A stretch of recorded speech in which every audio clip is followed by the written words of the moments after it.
Welcome everyone, thanks for coming. I'm TJ Demos, along with my colleague Lori Palmer. We're the organizers of Extraction, and this is a research project that we're conducting this term and next term, looking at visual cultures of extraction and also ways specifically artists and creative practitioners are negotiating and analyzing and representing processes of extraction. So one question we might have is, why extraction? Why are we interested in extraction? And for us who are interested in the intersection of art, ecology, and politics, extraction, I think, is a crucial focal point these days because it looks at the point of energy production. So unlike in some ways past formations of environmentalism that are looking closely at consumption or consumerism, like going back to the 1970s and the formation of Earth Day and the environmentalism around ethical consumerism in those years, activism has switched in some ways toward looking at extraction of energy and natural resources for a number of reasons. One is because it's rejecting the problematic politics of ethical consumerism as in some ways ultimately ineffective and even corporate friendly. If you look at some of the recent research on those years, many corporations actually supported the campaigns of ethical consumerism because it removed the focus on their activities, actually. So another reason why extraction is a crucial area of our research right now is that it leads to forms of ultimately collective governmental regulation. This is a matter for activists to push policies that can shift fossil fuel production in large-scale ways. Of course, this has reached a absolute crisis point with the election of the Trump administration, and they're just recently today announced intentions to reopen the Dakota Access Pipeline and also the XL pipeline. So they're going full throttle into a new era of extractivism.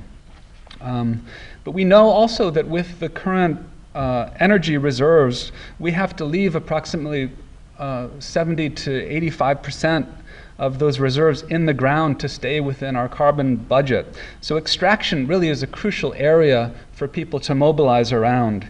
It's also something that is important to focus on because another way in which consumer-based activism is ineffective is that it tends to overlook the fact that once fossil fuels or energy supplies are taken out of the ground, they tend to lower energy prices and also have a lock-in effect in terms of the way things operate. So going back to the origins of the production cycle, especially in an era that has been for the last decade or so dedicated to energy security in a new way, at least in the States. Instead of seeing energy extraction in faraway places like in the Gulf or in Latin America, we're seeing it moved back toward North America, whether in Canada or in the States. So that it's not surprising in many ways that we're seeing an uptick in the number of battles and activist activities around places like North Dakota and the indigenous mobilizations as part of Blockadia that are attempting to shut down fossil fuel infrastructure today. So it leads to focusing on extraction, in other words, leads to a politics that is structural. It brings together the most significant areas of financial, governmental, industrial, and climate factors in addressing the current environmental crisis. And we're trying to invite speakers and participants and creative practitioners and artists who can tell us something about current engagements. So this evening we're going to hear from Susanna Saylor and Ed Morris on water, the issue of water extraction in California. So let me briefly introduce them before handing over the mic to them. So they work with photography, video, writing, and installation, and are largely concerned with contemporary efforts to develop ecological consciousness and the possibilities for art within a social activist practice. In 2006, they co-founded the Canary Project, which is a collaborative initiative that produces art and media that deepen public understanding of ecological issues such as climate change, extinction, food systems, and water resources. And I'd like to thank the Institute for Arts and Sciences for co-sponsoring the event. It's really great to have their collaboration, and invite Ed and Susanna to begin their presentation. So welcome to UC Santa Cruz.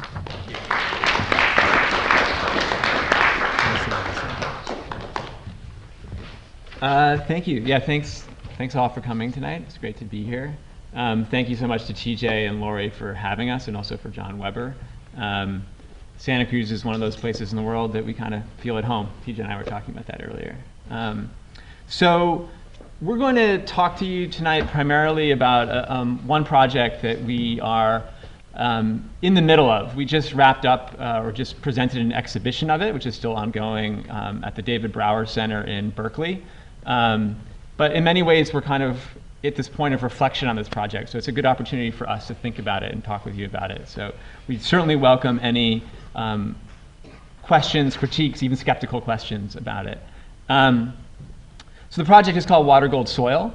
And even in the title, you can see that it's sort of indicating a impulse to think about water in terms of this notion of extraction by making an equivalence between water and gold and soil. It's also a project about history, and those three words, water, gold, soil, kind of encapsulate what we could say is the colonial history, the sort of post-European history of California. But perhaps the simplest way to think about the project is as an effort of representation. And that's the frame that we're going to put on the entire talk, that it's an effort to represent a river in California in 2016, 2017.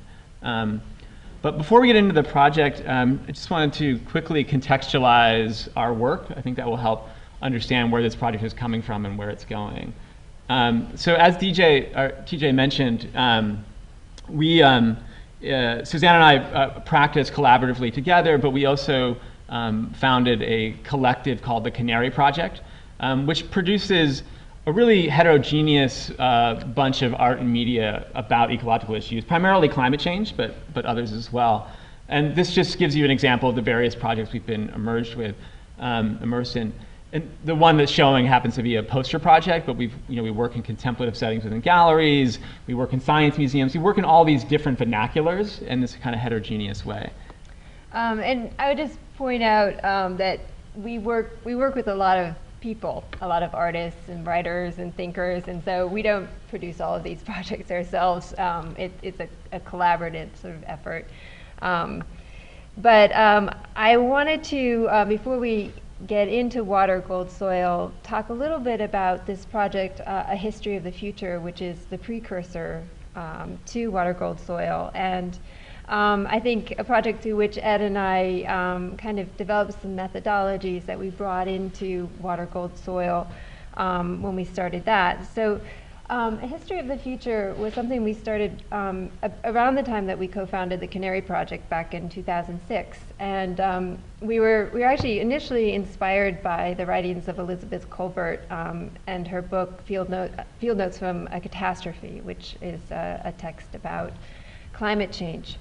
And we were interested in sort of how to represent climate change with photographs. So this is a photographic project. And we really came to this project with activist motivations. We were interested in producing images that might function as evidence of climate change. So I'll just show a few slides from that project. I think what we learned through this project, which is very place-based, was that representing something like climate change is in some ways impossible. It's about like representing geologic time in a still image, in an image that is taken in the now, but that is really about this confluence of factors. And so there were times when we felt like we were photographing things that were kind of, yes, this is climate change, or the impact of climate change, like a forest fire or a melting glacier. And then there were other times when, the photographs seemed much more allegorical and seemed to be more about, the traumas involved in something like climate change, or a belief in the impacts of climate change. And as we developed this body of work, we got really interested in sort of how we could get the images out into the world. We were never really satisfied with this idea that they could be stable in their existence, that they could be of a certain addition number and size and, function like this, although they have functioned like this on the wall, but that the images could be malleable and perhaps function in different types of contexts like this on the sides of a bus. Or in various installations where we paired the photographs with objects, archival objects, that started to create a dialogue between time frames, like geologic time frames and human time frames.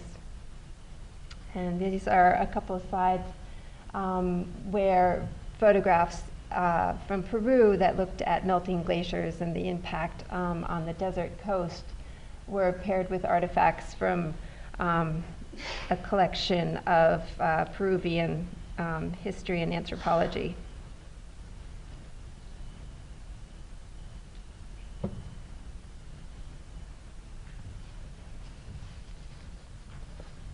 So as we went through this project, I think our idea of what we're doing in terms of representing climate change changed. As Susanna indicated, it changed from thinking about trying to depict the impacts of climate change or to visualize climate change in some way, and became more about how you represent something both politically and ecologically.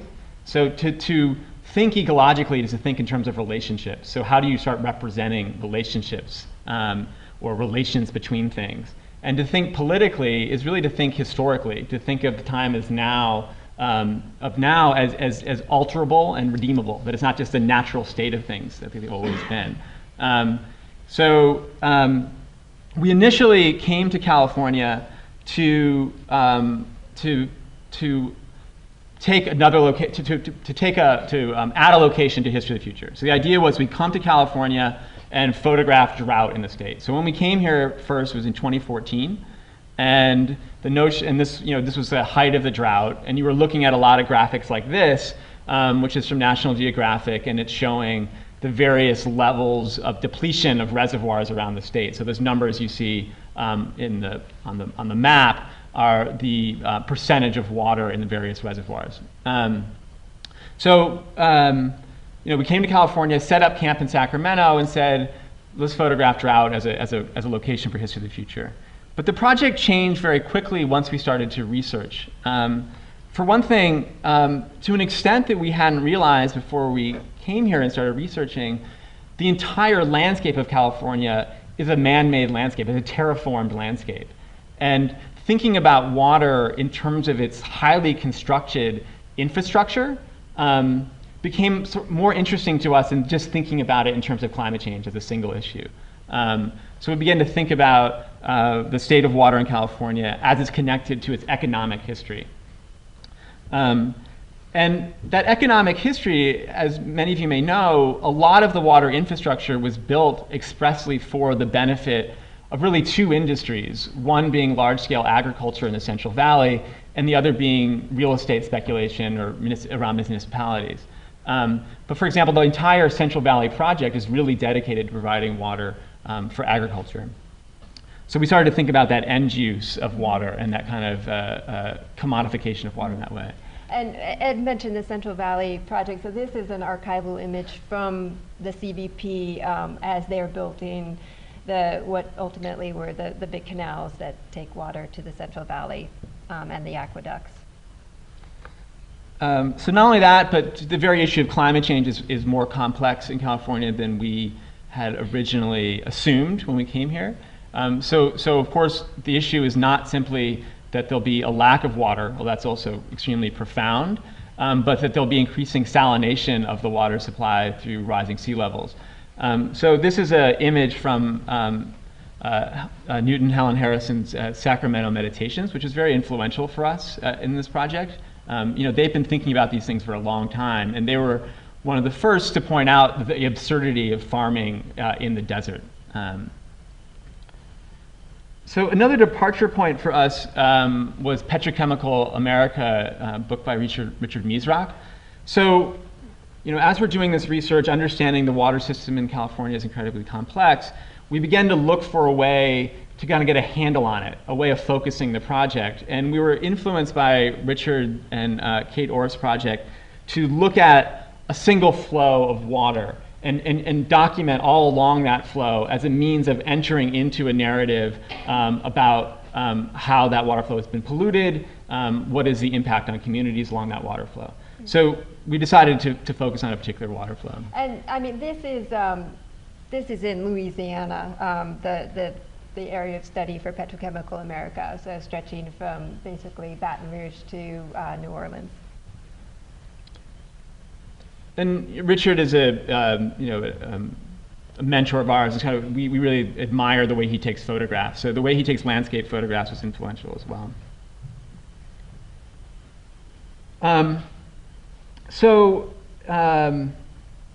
We wanted to focus on a body of water, a single flow of water, but what was that flow of water going to be?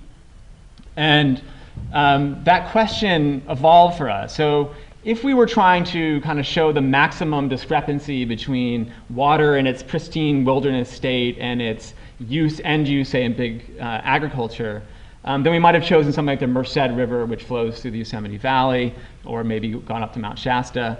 But increasingly, as we researched, we became interested in trying to collapse a geographic narrative that is following this river and an historical narrative that is following the history of California. And we have this blank map of California up here because to us it's evocative of how quickly and how radically California changed. I mean, it's really one of the most profoundly accelerated colonial narratives that certainly that I've come across. And so we knew that we wanted to get that history into the project somehow. So this is the water flow that we ultimately ended up with.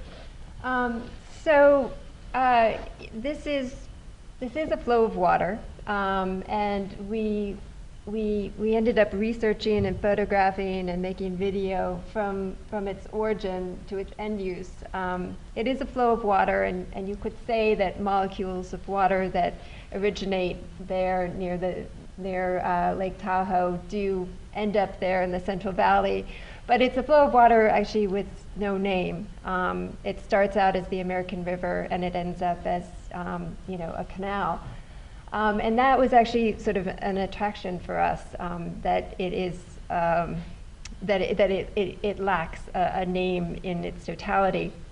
So in the project Water Gold Soil, we started at the origin, which is the headwaters of the South Fork of the American River, which is there south of Lake Tahoe, and followed the water along its route down through the mountains into Folsom Lake.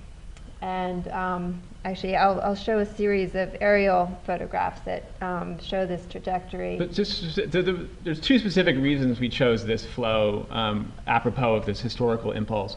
One is that we wanted to choose a water flow where gold was discovered in California. So gold was discovered in the South Fork of the American River. So that became where we wanted to start, South Fork of the American River. And we also wanted this transition between the Sierra landscape and we wanted to go through an urban landscape and ultimately end up in the Central Valley. So that transition is why we chose this. And in terms of the end use for this flow of water, I mean, there's various end uses we could have chosen, and we chose big ag. But this flow of water has many other uses, of course. of note, I mean, so you'll notice that the water goes to the San Luis Reservoir, which is kind of in the middle of that map, in the isolated point there. That water goes both to Central Valley and to Silicon Valley, which is an irony that we thought about exploiting, but we haven't yet in the project. Yeah. So we did initially, kind of as a reconnaissance, some aerial photographs of the entire flow of water. So this is up near the headwaters in the Sierra Nevada, and as the water flows down through the mountains. When we were here in 2014, actually, a portion of this forest around the American River was burning. The King Fire was going at that time. And along the way, there are many, many dams and reservoirs, which become increasingly dominant as you approach Folsom. This is approaching Folsom Reservoir, and here's the Folsom Dam. So that transformation from this somewhat free-flowing water into its increasing kind of rationalization and channelization is what we noticed when we did this flyover. Mm-hmm. And then the river meets with the Sacramento River here in Sacramento before flowing into the Delta.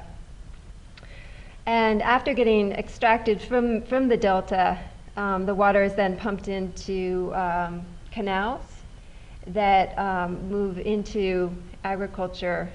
Just to pause there too for a second, in terms of the metaphor of extraction, it's not really even a metaphor, it's an actuality. That there is a literal, so I don't know how many people know this, but the Tracy pumping plant literally pulls water. So the natural desire of water is to go for the sea. But that's interrupted here because it's a pulling action that takes water from 12 miles out and moves it towards these pumping plants. And so it's literally extracting it from the delta and then moving it into canals. I think when we were here in 2014, this is the San Luis Reservoir, and I think it was at about 22% capacity, so it was very low at that time, and quite dramatic. And then you get you get scenes like this, these giant patchwork of agriculture that are completely fed by the canals. And also various portions of land that were sort of a wasteland at this point, including this one. So these aerial photographs we've just been looking at were initially intended as a kind of reconnaissance. They ultimately found their way into the project in a way that we'll show towards the end. So we still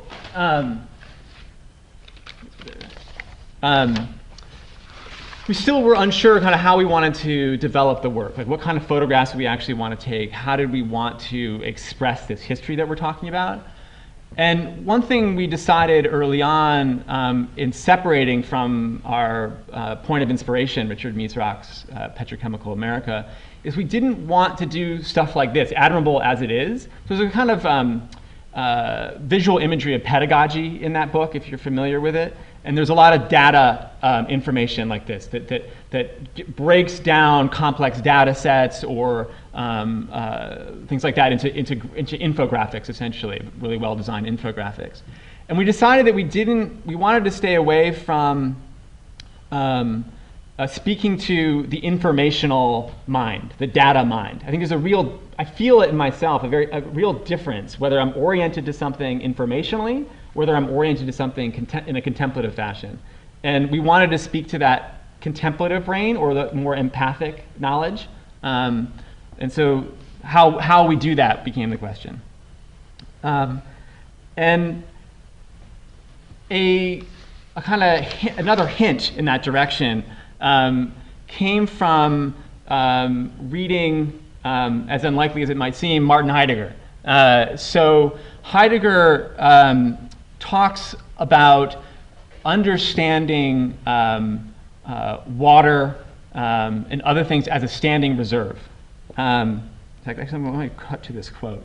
So there's an interesting excerpt in Heidegger in an article called The Question Concerning Technology, where he compares the Rhine before it was dammed to the Rhine after it was dammed.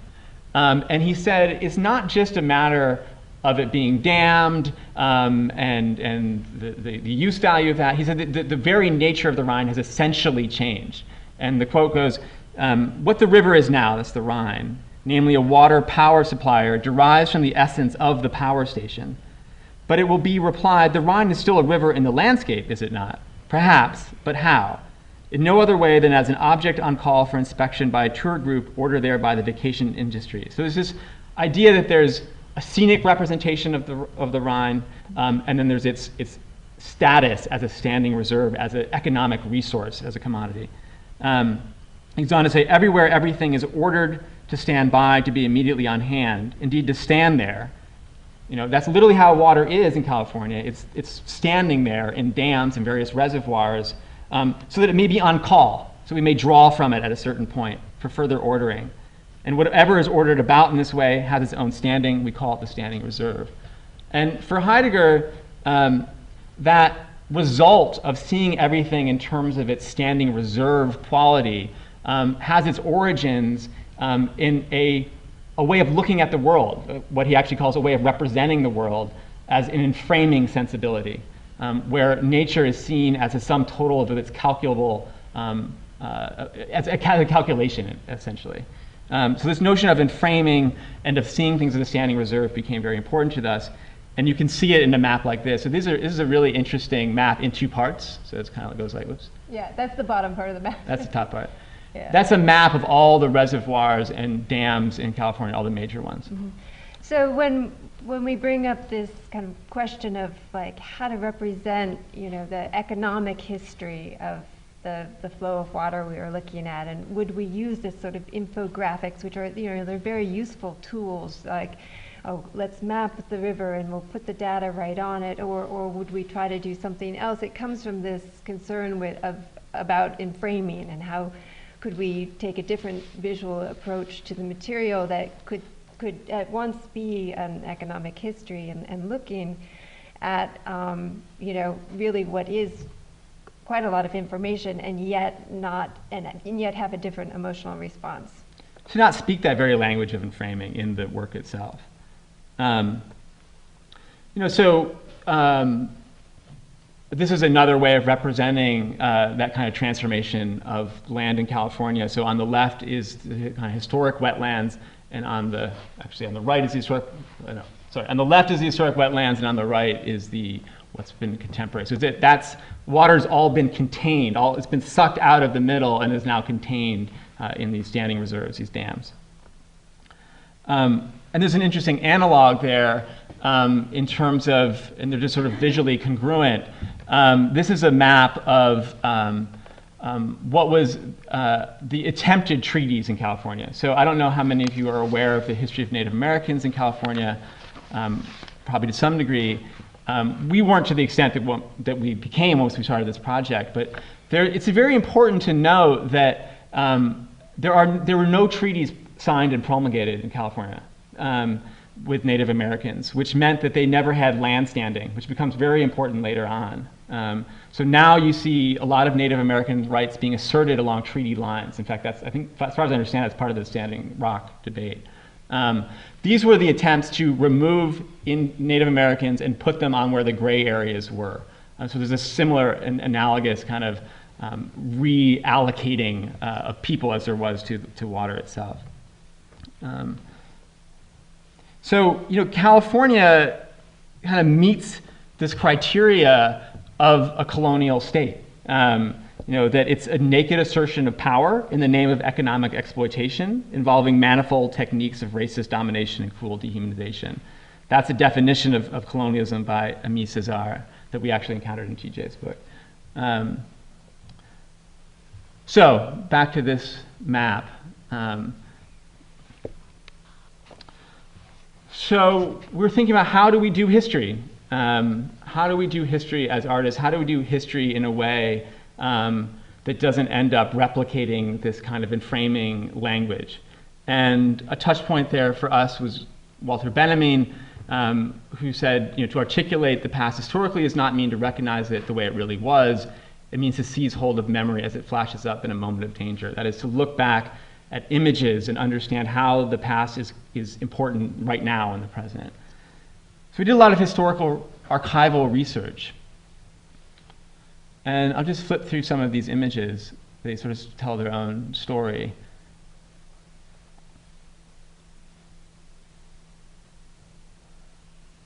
Oops.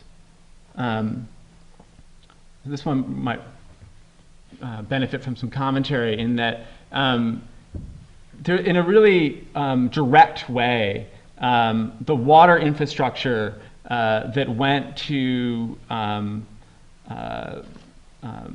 supporting the gold industry became the very same water infrastructure that went to supporting agriculture. So there's a direct connection between gold and soil in that sense. So first gold was discovered in the water, and then they used the water to extract the gold through massive hydro mining techniques like this one. And then all those pipes and ways of moving the river around became the basis of Central Valley Project and so on. And we mentioned the massive transformation of the state. So you have this real flipping of populations. And this was a table we came across. One of those things that once you see, you can never unsee. And I hope that lots of people see this. So this is a tabulation of what the estimated native population was in 1848, the year that gold was discovered, and how it fell out afterwards. So you can see that in 1848, there was roughly 150,000 Native Americans. By the way, a number that was already vastly diminished because of Spanish colonial influence and disease and so on.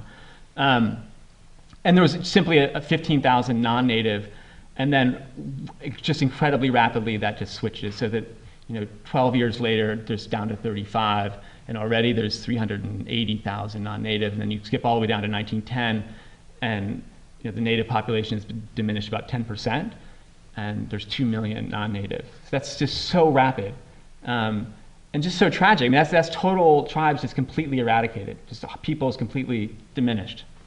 And concurrent with that, you have the kind of advertising of the mythology of California, the advertising of California as a desirable place to be, and kind of reselling the remaking of this landscape. This is the Central Valley Project that we mentioned before.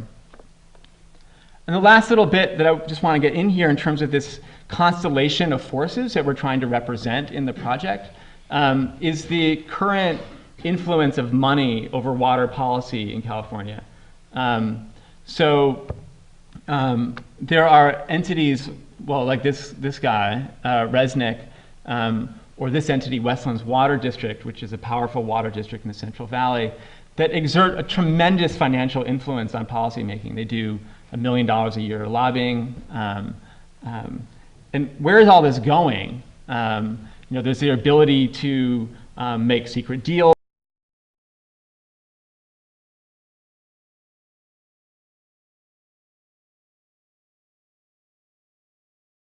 Exposing, but there's also the potential to construct water markets.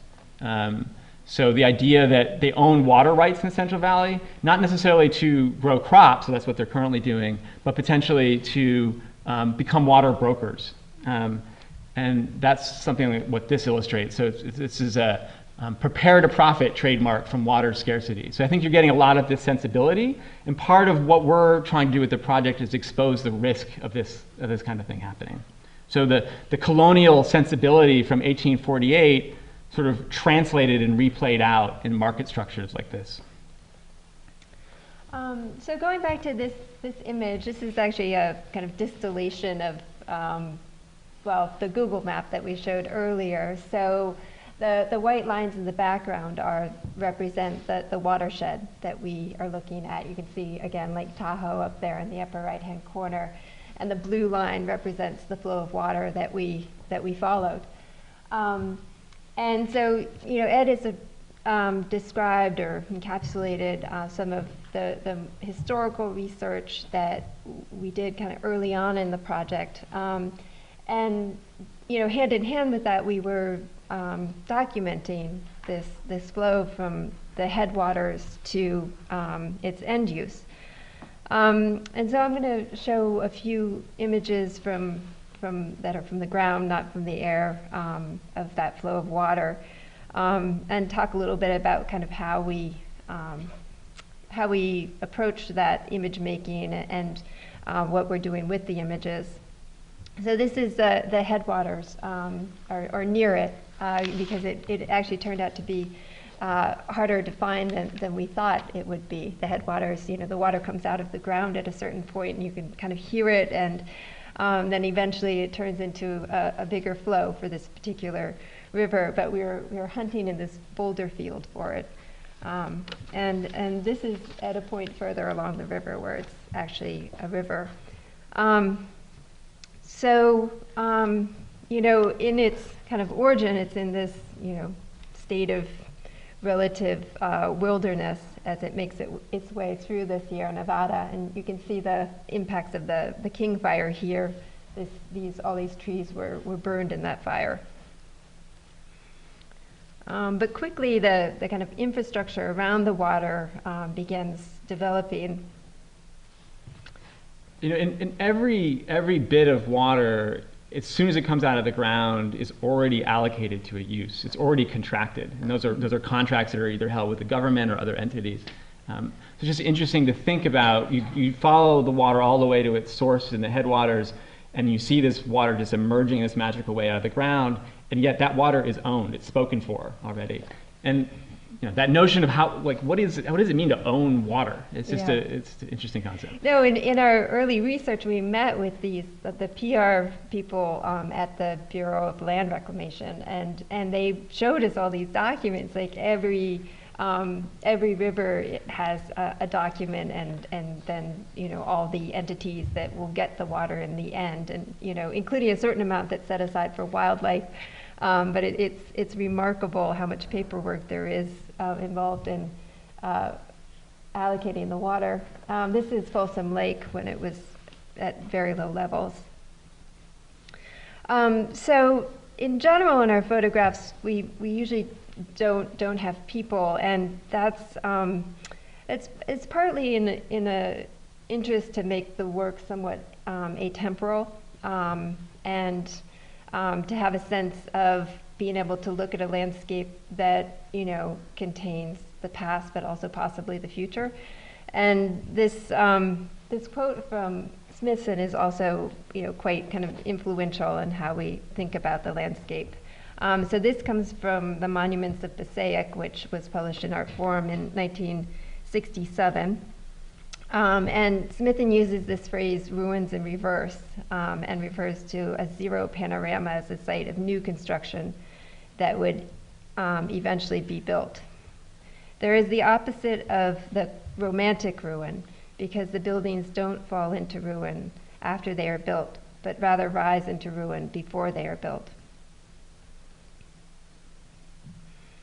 So this is one exception in terms of the no people rule. And this is a dam just below, it's Nimbus Dam, just below Folsom, where at certain times of the year the salmon come to end their lives, and at the same time the fishermen come to catch them. That's the end of the line for the salmon, and Yeah. so people come out to catch them as they reach their end point. But it had a feeling of this sort of ritual. We didn't go there because we knew this was going to be happening. There just happened to be all these people in the water around the dam, and it appeared to be this sort of ritualistic kind of thing going on. So we later actually altered all the people so that they would have white shirts, and would seem kind of like a baptism. And this is in Sacramento. We'll actually talk more about this image a little bit later. But just in passing, I think it's good to know that this is the former headquarters of the money store. So it's built in the form of a ziggurat. I just love the phrase, the money store, if you can just go in and buy money. And in Sacramento, where we're living, of course, we found along the riverbanks were also, they were homes. There was big communities of homeless living there.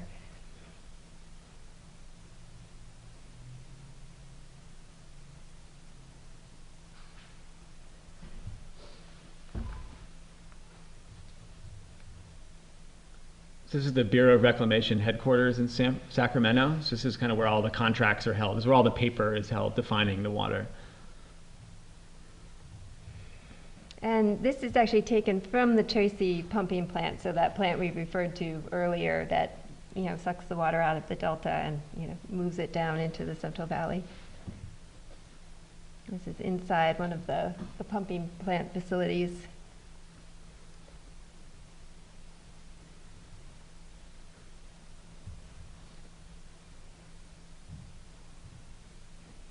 This is one of those places where you can barely see it in the photograph, but there's where you can see the Delta Mendota Canal and the California Aqueduct side by side along I-5.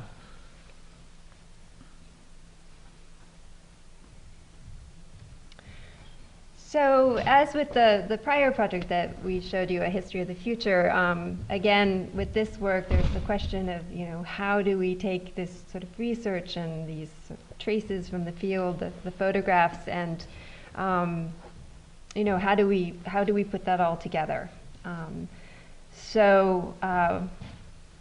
We have, towards the end here, a couple images from the exhibition that Ed mentioned at the David Brower Center, and we'll read some of the texts that we're writing to go along with these images.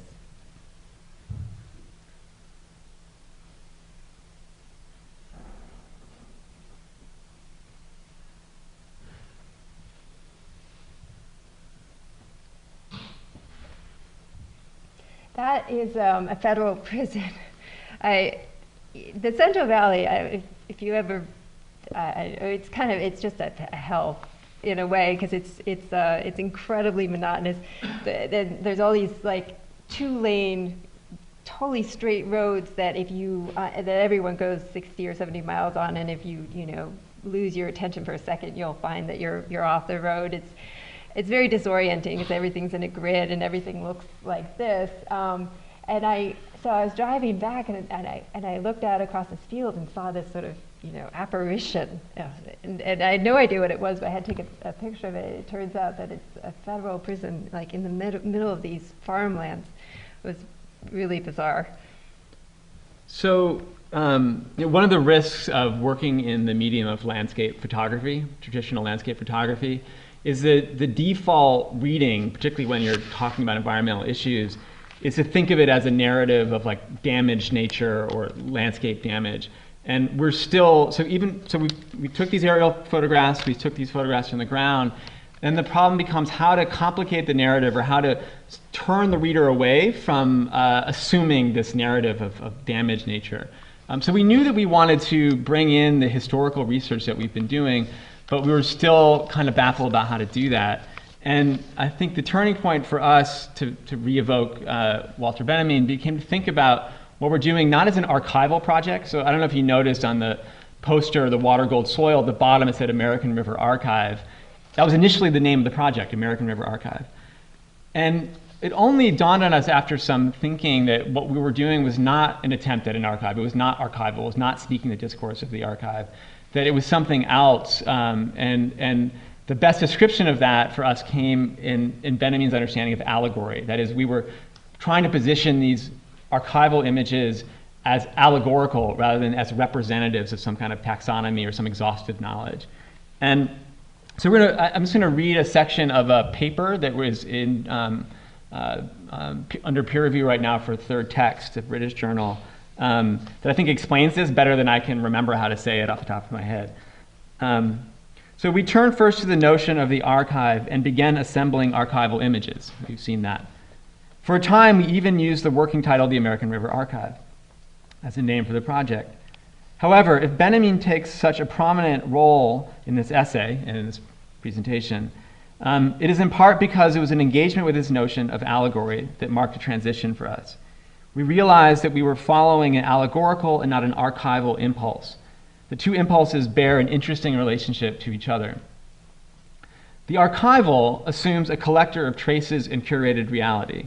The archivist is either legislative and institutive, in the words of Hal Foster, or else self-consciously critical of such authoritative possibilities. The archival can concern either the present moment or the historical. It historicizes the present, presents history, depending on where you are sitting, and therefore, like documentary, is oriented always towards record keeping and posterity. The archive is self-referential. provides its own microcosmic universe. It is a useful technique for telling ignored or underrepresented histories, but remains tied to a discourse surrounding taxonomy and the provisional nature of knowledge making. While such themes are a part of our project, we felt that invoking this discourse overemphasized it to the point of distraction. It put pressure on the project to represent comprehensiveness. A certain volume of images are needed to evoke the archive, and that was not our concern. Further, the notion of the archival image seemed to conflict with the documentary images that we took ourselves. There was this conflict between the present-day images, such as you just saw, and the archival images that you saw earlier. So we experimented with treating the original images as themselves documents. That is, we experimented with printing those images in black and white, or pretending that somebody else authored them, or creating some kind of archival presence for them. And that didn't work either. So like the archival impulse, the allegorical assumes a shaper of realities, a reworker of symbol, a process of collection. However, unlike the archive, the allegory is inherently fragmented, broken off, and dependent on an interpretation that is subject to a nearly immediate dispersal, as opposed to instituted. So the archive institutes a frame of knowledge or an authoritative interpretation of knowledge, whereas an allegorical use of these same images comes together and disperses. Unlike the archive, which is self-referential, always pointing to its own boundary, the allegory evokes a reality of relations, whatever its nominal topic. It erases boundaries. The allegory concerns the historical as brought to life in the present. It is a form of fetishistic embodiment. Only the present exists for the allegorical. The past and the future are subsumed into that present willfully. Our interest is on individual images, as I'm about to show. So we ended up having this really enormous library of images and ended up only selecting several of them for the project. So our interest on individual images stolen or rather rescued out of their archival context, which reduces them to a moat of data and does not allow a full unfolding of their truth claim. So, I feel like when you see an image in its archival context, you're shut off from really an imaginary reading of it, or an empathic reading. This is consistent with the allegorical impulse. As Benjamin wrote, every image of the past that is not recognized by the present as one of its own threatens to disappear irretrievably.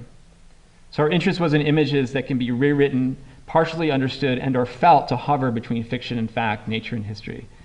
We wanted ruins to go with ruins in reverse. So the images that we were just transfixed by this image, which has so much in it. So the image, historically, is of two men, or three, I guess, whose task it was to negotiate treaties with the Native Americans. And the difference in their postures is really remarkable. And their gaze at the camera is really remarkable. So we took that image, and I don't know if you can see that, but exhibited it in the Brower Center show simply by darkening it and then adding a pencil-written text to it. And the text is, as a vanishing, the river is underway to what has been, as full of intimation, it recedes into what is coming. So that was one image that we used, and that was printed fairly large and framed. And then the other images that we used from the project, from our archive, were these really fascinating images of hands making maps from the US Geologic Survey. So we took these images and then added some gold leaf to them. Those are the gold leaf lines you see there. And for us, the USGS images, these ones, they're sort of, they stand in as representations of this whole idea around and framing. And they're really fascinating images. They exist over a period in time when map making was changing, and so if you look at this archive of images, you actually see transformations in the technology of inscribing maps, and these hands, these giant kind of hands, representing that shift in technology. Can't stop staring at that wedding ring. Okay, so just these are some images for how it all worked together in this show. And as I mentioned, so this is the first iteration. This exhibit at the Brower Center is the first iteration of this show, but we're working on others, including a book. So these are how the photographs were displayed. So these are, as you can see, they're what are they, 56 by 60 or so? But they have text down at the bottom. And they ended up seeming to us sort of like monumental book pages. So the text is positioned like a footnote to the image, but there's no specific reference in the numbers. So the text below is numbered, but it's not like it's referring to a specific part of the image. And the text below has two voices in it. One voice is a kind of narrator voice, which we're calling the mytho-historical voice. It's a combination of history and mythology. And the other voice is citations from particular sources. So each image had its own, had a particular one source that we drew quotes from. So we'll read a couple of these. Yeah. Are we okay on time? We should move to the conversation soon. Okay. Okay, good. These are the last things we're showing. Okay. Maybe we shouldn't read all of them, though, because there's 3 of them. Okay, yeah, why don't we read one of them? Okay. Just read the Money Store one. Sure. Because these are how they look in large format. Yeah. So we're just, because there's 2, because you can't read it, it's too small, and because there's 2 voices, we'll each read one of the voices for this image is called Money Store. And then, so the citation, the source material we're working from here is John Sutter, who was the guy who discovered gold, so to speak, discovered gold. And he's giving an account of it. So we're oscillating between this other voice and John Sutter's voice. So it starts with the coordinates where it is. 1, 38, 34, 96 north, 121, 30.569 west. Former headquarters of the Money Store in Sacramento. Built in the shape of a ziggurat, the temple form of the Sumerians, Babylonians, and Assyrians of ancient Mesopotamia. The building was empty for a time and then occupied by the California government.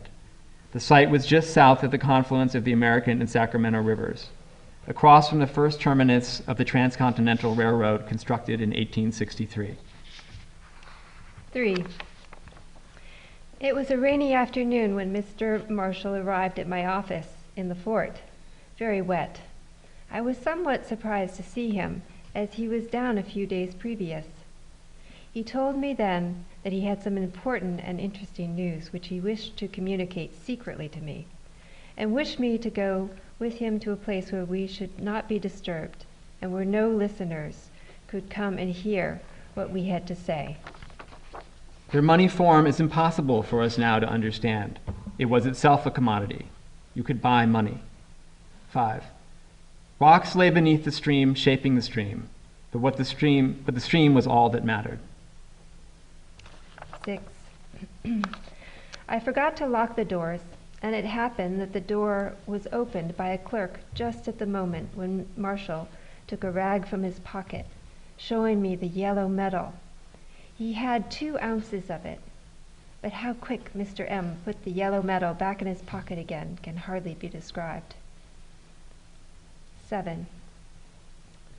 So soon as the secret was out, my laborers began to leave me, in small parties first. But then all left, from the clerk to the cook, and I was in great distress. Only a few mechanics remained to finish some very necessary work which they had commenced, and about 8 invalids who continued slowly to work in a few teams to scrape out the mill race in Brighton. The Mormons did not like to leave my mill unfinished, but they got the gold fever like everyone else. 8. And a stranger commodity as well, severed heads of the ones who came before. The exchange rate varied from place to place, sometimes only 25 cents, sometimes as much as $500. And of course the dollar was pledged as a measure of gold, which they said was held somewhere in a mystical vault. This myth later became unnecessary. A full head was worth more gold than a mere scalp. It is very singular that the Indians never found a piece of gold and brought it to me, as they very often did other specimens found in the ravines. I requested them continually to bring me some curiosities from the mountains, for which I always recompensed them. I have received animals, birds, plants, young trees, wild fruits, pipe clay, stones, red ochre, etc., etc., but never a piece of gold. So each image has a kind of narrative like that. And so this is what it all looked like together. This is an architectural rendering of the show. The state of California is there next to that map. That's the water map. And those are the archival images. The aerial images made their way into the show through that vertical column, which is photographs printed on transparency and then mounted on gold leaf. There's a process called orotone, and there's some text on that. So we'll just conclude with showing a small excerpt of the video. There's a 2-channel video that we originally designed as an installation for this project that we also had in the show as on a monitor.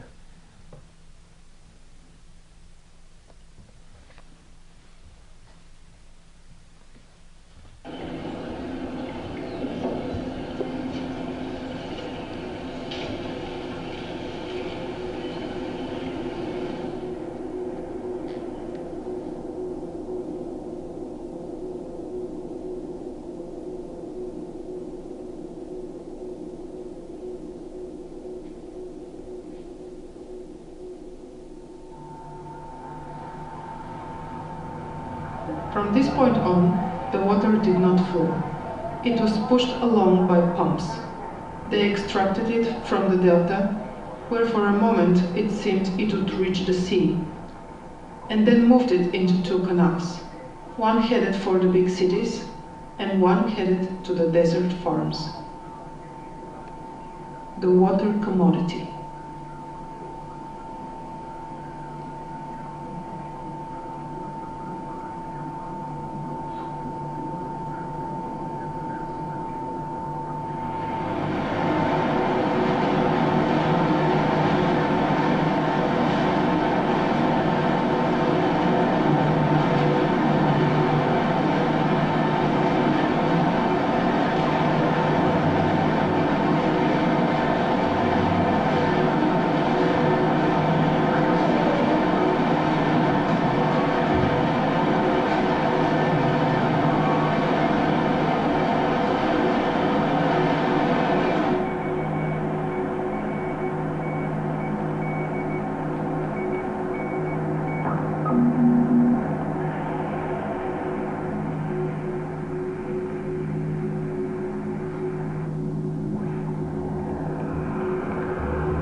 All right, so yeah, why don't we conclude there?